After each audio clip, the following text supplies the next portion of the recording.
তার মধ্যে emotional intelligence use করতে হবে, তাহলে এটা মোর ইফেক্টিভ হবে। মানে আপনি মানুষের আবেগ অনুভূতি নাড়িয়ে দিয়ে যদি দাওয়া দিতে পারেন, এটা তার শুদ্ধাচারের জন্য অনেক কাজে দেবে। ইমোশনাল ইন্টেলিজেন্স মানে তার আবেগ, ইমোশনকে আপনি ট্রিগার আপ করবেন, ওইটাতে আপনি টাচ করবেন, তাহলে দেখবেন যে সে একেবারে কাবু হয়ে গেছে। এটা রাসূল সাল্লাল্লাহু আলাইহি ওয়াসাল্লামের সিরাতে আমরা অনেক সময় দেখেছি যে ইমোশনাল ইন্টেলিজেন্সকে কাজে লাগিয়ে রাসূল সাল্লাল্লাহু আলাইহি ওয়াসাল্লাম তার আবেগ অনুভূতিতে এমন ভাবে নাড়া দিয়েছেন, তাকে আল্লাহ তাআলা হেদায়েতের রাস্তায় নিয়ে এসেছে। সুবহানাল্লাহ। একটা ছোট্ট উদাহরণ দেই, মুসনাদে আহমদ ইবনে হাম্বলের হাদিস, কিভাবে ইমোশনাল ইন্টেলিজেন্স রাসূল সাল্লাল্লাহু আলাইহি ওয়াসাল্লাম ইউজ করতেন, আবেগ অনুভূতিকে কিভাবে নাড়া দিতেন রাসূল সাল্লাল্লাহু আলাইহি ওয়াসাল্লাম। এক যুবক এসে সাহাবাদের সামনে রাসূল সাল্লাল্লাহু আলাইহি ওয়াসাল্লামকে বললেন, ইয়া রাসূলুল্লাহ ইযান লি বিজিনা, হে আল্লাহর রাসূল আপনি আমাকে জিনার অনুমতি দেন। নাউযুবিল্লাহ। কিসের?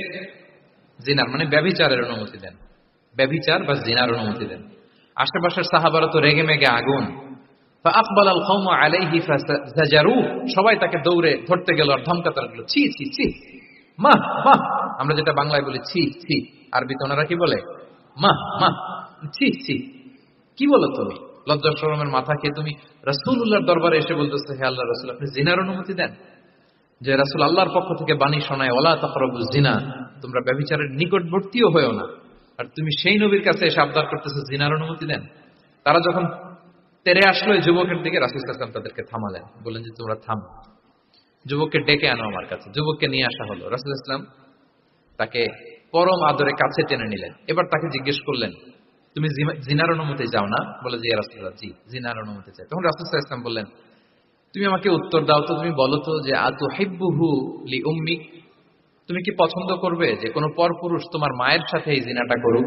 তোমার এটা ভালো লাগবে? সে বলে লা ইয়া রাসূলুল্লাহ, না, কখনো না, আমার মায়ের সাথে কেউ এই পাপাচারে লিপ্ত হবে, এটা কোনো মানুষ মেনে নেবে না। আমি কেন, কেউ মেনে নেবে না। তারপর রাসূল সাল্লাল্লাহু আলাইহি ওয়াসাল্লাম তাকে বললেন, আতুহিব্বুহু লিবনাতিক, তুমি তোমার কলিজার টুকরা সন্তান, কন্যা সন্তানের সাথে, তোমার কন্যার সাথে কেউ এই পাপ কাজটা করুক, এটা তুমি মেনে নিবে? এটা তুমি পছন্দ করো? সে বলল লা ইয়া রাসূলুল্লাহ, হে আল্লাহর রাসূল কোশ্চিন কালেও না, কখনো মানবো না, আমার মেয়ের সাথে কেউ এই কাজ করবে আমি কখনো মানবো না। রাসূল সাল্লাল্লাহু আলাইহি ওয়াসাল্লাম আবার তাকে প্রশ্নবাণে জর্জরিত করতে লাগলেন, আবার বললেন, আতুহিব্বুহু লি উখতিক, তুমি কি তোমার প্রিয় বোনের সাথে কেউ এটা করুক, এই পাপাচারে লিপ্ত হোক, জিনা করুক, পছন্দ করবে? তোমার বোনকে কেউ এরকম করবে, অপমান করবে, এটা চাইবে তুমি? বলে কখনো না, লা ইয়া রাসূলুল্লাহ, কখনো না, কেউই তো পছন্দ করবে না এটা। তখন রাসূল সাল্লাল্লাহু আলাইহি ওয়াসাল্লাম বললেন, তুমি যার সাথে জিনার অনুমতি চাইছো সে তো কারো না কারো মা, কারো না কারো মেয়ে, কারো না কারো বোন, তুমি এভাবে কেন ভাবতে পারো না? সুবহানাল্লাহ। এই কথা বলার পরে তো সে একেবারে ইমোশনালি এমন ড্যামেজ হয়েছে, লজ্জায় কাঁচুমাচু হয়ে মাথা নিচু করে দাঁড়ায়। তখন রাসূল ইসলাম তার পিঠে একটা আলতো চাপড় মারলেন, পরম মমতায় আলতো চাপড় দিয়ে তার জন্য দোয়া করলেন, আল্লাহুম্মা আগফির যামবাহ ওয়া তাহহির কলবাহ ওয়া হাসসিন ফারজাহ, আল্লাহ তুমি এই যুবকের পাপ মোচন করো, আল্লাহ তুমি তার অন্তরটাকে পরিশুদ্ধ করো, আল্লাহ তুমি তার চরিত্রটাকে নিষ্কলুষ করো। এই হাদিসের রাবি উনি বলতেছেন, ফালাম ইয়াকুন বা'দা যালিকাল ফাতা ইয়ালতাফিতু ইলা শাই, ওই দিনের পর থেকে এই যুবক কখনো কোনো পরনারীর দিকে রাস্তায় তাকায়নি। এই ইমোশনালি যখন তাকে দুর্বল করা হলো, তাকে যখন এইভাবে রাসূল সাল্লাল্লাহু আলাইহি ওয়াসাল্লাম প্রেজেন্টেশন করলেন, হাদিসের বর্ণনাকারী বলেন এরপরে আমরা কোনোদিন তাকে পরনারীর দিকে তাকাতে দেখি নাই।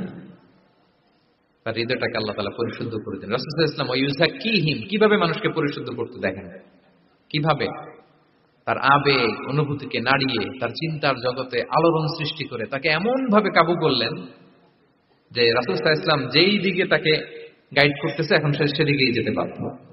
সো এইটা আমাদেরকে করতে হবে, ইমোশনাল ইন্টেলিজেন্স কাজে লাগিয়ে মানুষের আবেগ অনুভূতিতে নাড়া দিয়ে যদি আপনি তাকে কোনো কথা, কোনো বার্তা, কোনো নাসিহাত করেন, তখন সেটা সে শুনে, এমন শোনা শুনে এমন ভাবে সে হেদায়েতের পথে আসে যেটা আমরা কল্পনাও করতে পারি না। তাহলে এটা যেন আমরা করি, এটা খুবই প্রোডাক্টিভ, এটা খুবই ইফেক্টিভ, এটা খুবই ফ্রুটফুল, কাজে দেয় মানুষকে ইমোশনালি তাকে দাওয়া দেওয়া। Be a part of our vision.